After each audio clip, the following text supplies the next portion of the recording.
區200方嘅露台房，你有冇興趣？135萬包埋個戶，妹仔大過主人婆，成間屋送嘅嘢，基本上趕上呢個房價，真係好神奇呢間屋。我哋跟住鏡頭睇啦，我覺得屋主買咗呢間屋就係攞嚟消遣嘅啫，喺度蹦嚓嚓。睇下呢個頂咯，貼得咁薄嘅。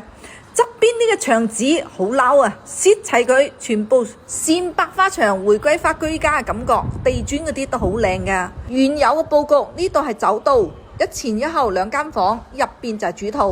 佢搞埋咁多廳做乜鬼？成屋都係家私送噶呢啲啊！主人房你更加諗佢唔明啊，就整成個 KTV 房，夜唱唔夠，日頭都要嚟唱。牛馬嘅我真係諗佢唔明啊，要上班噶。出嚟睇下啲靚嘢，睇下呢套古董音響60幾萬送嘅，配埋鄧麗君級別成台嘅黑膠唱片。恨佢哋睇呢個牌子，我就唔識噶啦。仲有貴嘢送啊！間屋就係雙露台噶，我哋繼續睇。